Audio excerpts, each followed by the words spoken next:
So, welcome to the deep dive. I'm really glad you're joining us today because, well, if you've been watching the news this week, you probably saw oil prices just completely plummet. Right. I mean, the financial markets absolutely rallied. It was a massive sigh of relief across the board. Yeah, Yeah. exactly. The news wires were just lighting up with all these reports that the US and Iran actually made progress on a draft agreement. Specifically regarding the Strait of Hormuz. Yeah. Right. So if you were just, looking at a stock ticker or maybe glancing at the front page, you would really think the global energy crisis is just entirely resolved. Like the valve is open, the threat is neutralized, and, well, we can all just move on. But see, that's the thing. Out on the actual water, the ships aren't moving any faster. Yeah. The marine insurance premiums, they haven't dropped at all.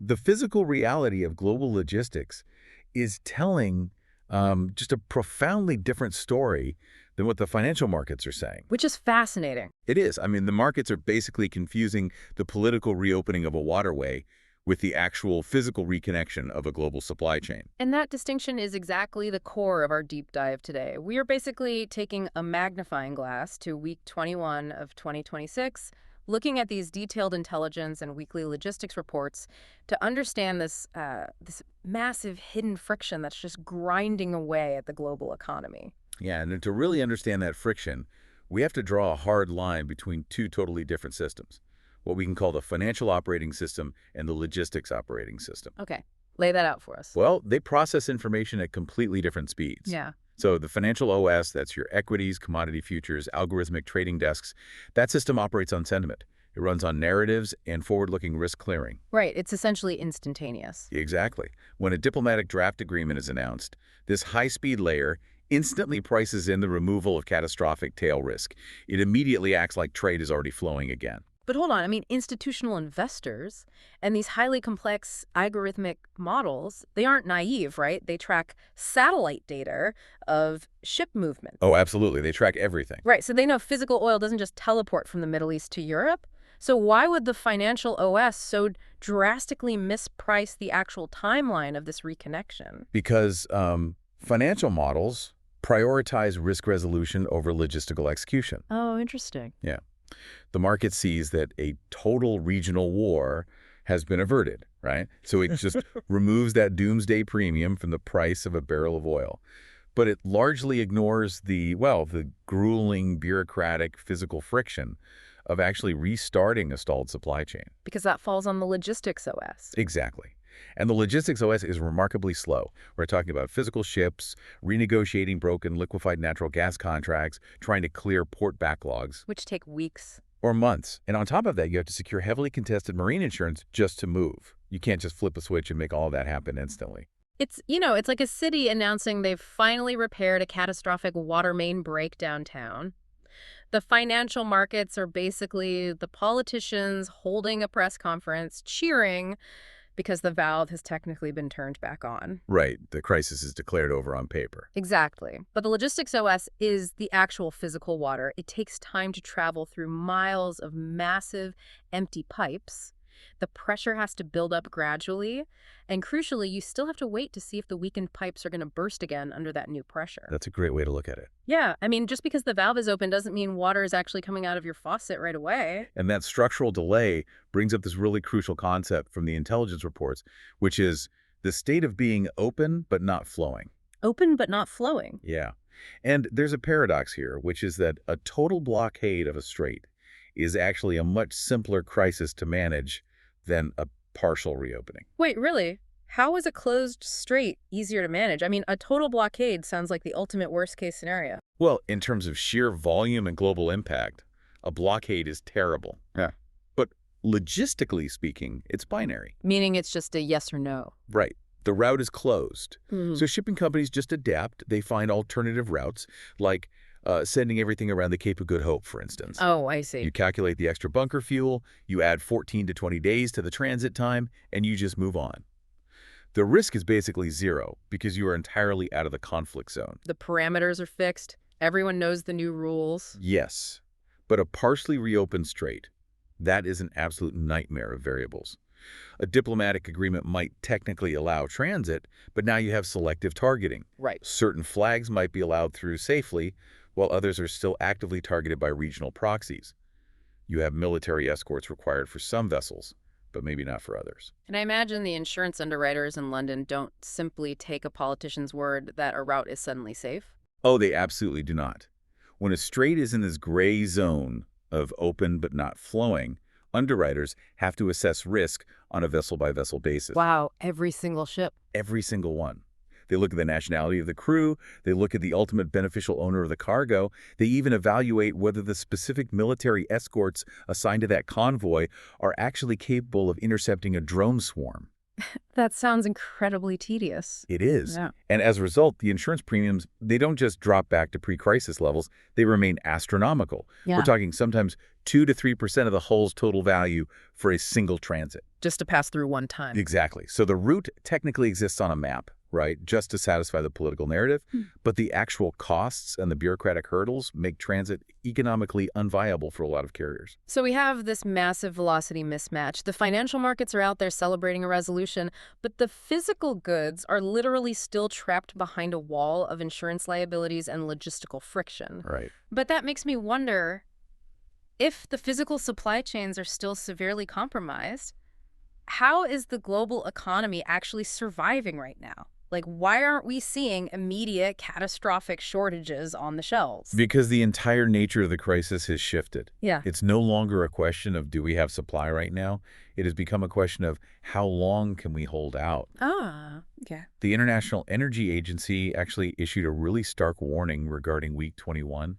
They pointed to a sharp drop in commercial inventories globally and this over-reliance on strategic petroleum reserves right as we're heading into the peak summer demand spike. Yeah, and the report uses this really striking phrase to describe that dynamic. They call it inventory civilization. Yes, that's a brilliant term. It really is. I mean, we typically think of inventory as just, boxes in a warehouse or extra barrels in a storage tank, just static commercial assets waiting to be sold. But this frames it completely differently. Right, it changes the perspective. Exactly. Inventory isn't just stuff. It is our civilization's time buffer. It's the invisible infrastructure that buys us time to figure out a crisis before society just collapses. It acts as a shock absorber. Right. And when that commercial inventory depletes, we aren't just running out of items, we are losing our time buffer. Exactly. We lose our breathing room long before a visible crisis actually hits the evening news. The underlying logistics networks, they absorb the initial blow so the consumer doesn't have to panic. But that absorption has a mathematical limit. It does. And watching how different nations respond to the depletion of that time buffer, it reveals a profound shift in the geopolitical flow. How so? Well, Western nations tend to rely heavily on that high-speed financial OS to signal recovery. Like if the stock market recovers, the assumption is that the physical system has stabilized. Right. But countries like India and China, they are taking a radically different approach. They recognize that the Western financial system is highly volatile. It's driven by narrative. So they are actively forming local operating systems to insulate their physical supply chains. We see that term, non-dollar settlements, thrown around constantly in these intelligence reports. What does the actual plumbing of a local operating system look like when a country like India or China executes this? It essentially involves a deliberate decoupling from Western financial clearinghouses. So in the standard system, international energy trades are almost always settled in U.S. dollars through the SWIFT network, right? And usually passing through a correspondent bank in New York. Exactly. But that exposes the entire transaction to Western sanctions, to policy shifts, and to that narrative-driven volatility we talked about. A local OS circumvents that entirely. So they're just building parallel infrastructure. Yes. India, for example, has been purchasing Russian or Iranian crude using UAE dirhams. Oh, really? Yeah, or they're settling directly in Indian rupees through localized banking channels. We are also seeing a massive surge in direct government-to-government barter contracts. Barter. Like trading goods for oil. Exactly. Physical goods or even infrastructure investments are used to offset energy debts directly, bypassing the dollar entirely.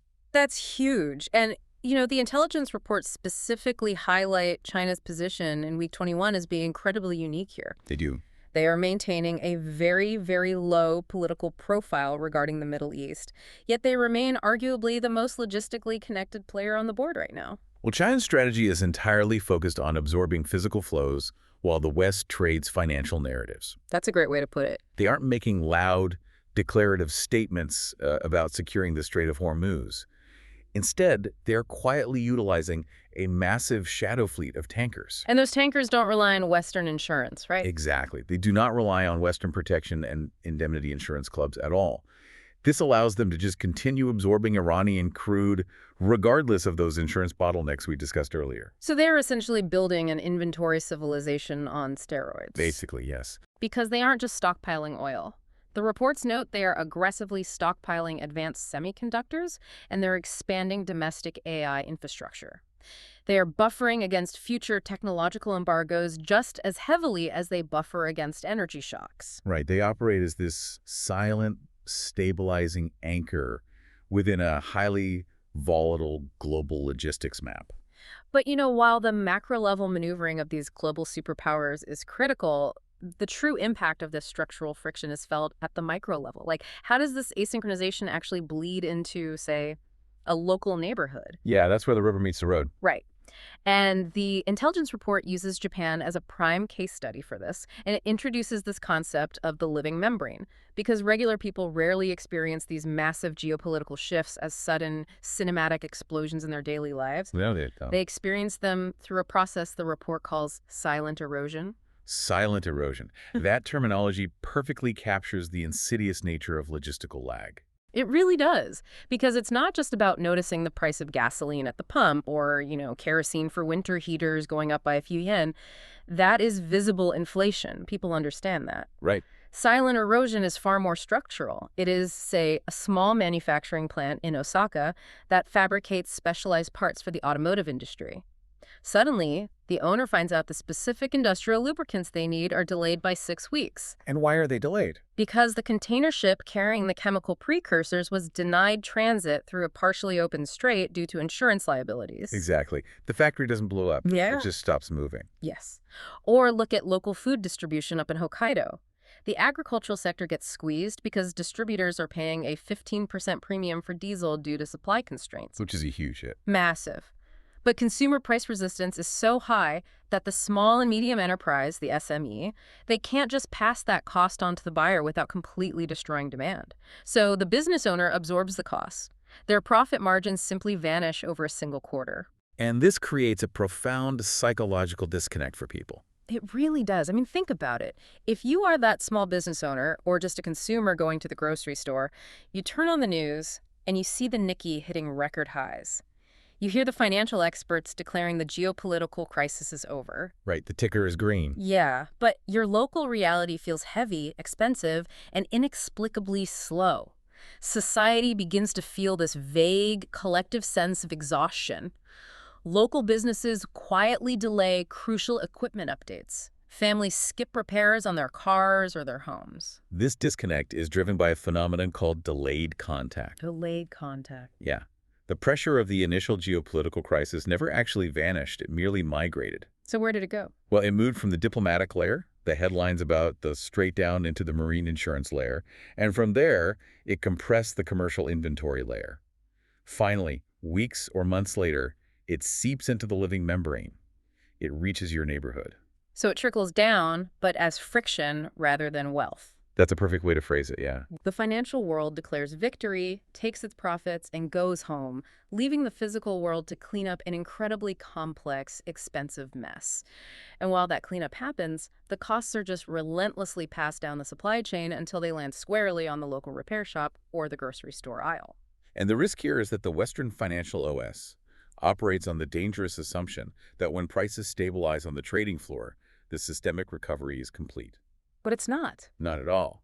If the physical logistics don't actually reconnect, the silent erosion of society's time and capital continues unabated in the background. Now, the intelligence reports classify our current global state as an S3 phase.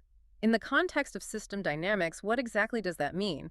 It sounds like theoretical jargon, but it seems really critical to understanding why this friction just isn't going away. It is a vital concept from systems theory, actually. Imagine a complex system undergoing stress. State 1 is your baseline normal, frictionless operations. Okay, the everyday normal. Right. State 2 is the acute shock. That's the initial blockade, the market panic, the scramble to find immediate alternatives. State 3, or the S3 phase, is a state of high temperature instability. So it's an equilibrium, but a very painful one. Precisely. The acute shock has passed, which is why the financial markets calmed down. Yeah. The system is no longer actively collapsing. However, it is operating under chronic, severe structural friction. So you have to constantly work just to keep it from falling apart again. Exactly. In an S3 phase, it requires an immense continuous input of capital and energy just to maintain baseline functionality. Yeah. You aren't falling off a cliff, but you are sprinting on a treadmill just to stay in place. Wow. The crisis isn't necessarily getting worse, but the recovery is absolutely not a straight line back to state one. So moving forward, watching the daily spot price of a barrel of oil is essentially useless for understanding the actual health of the global economy.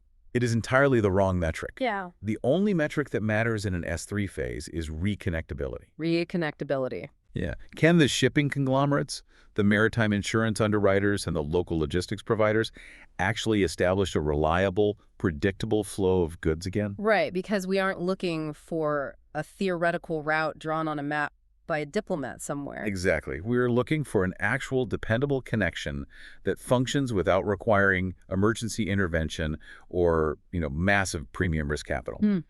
If they cannot achieve true reconnectability, the structural friction remains permanent. This really forces a complete reevaluation of how we consume global news, doesn't it? It should, yes. Because reopening a trade route and reconnecting the global economy are two fundamentally different realities, and they are separated by this massive, incredibly complex temporal gap.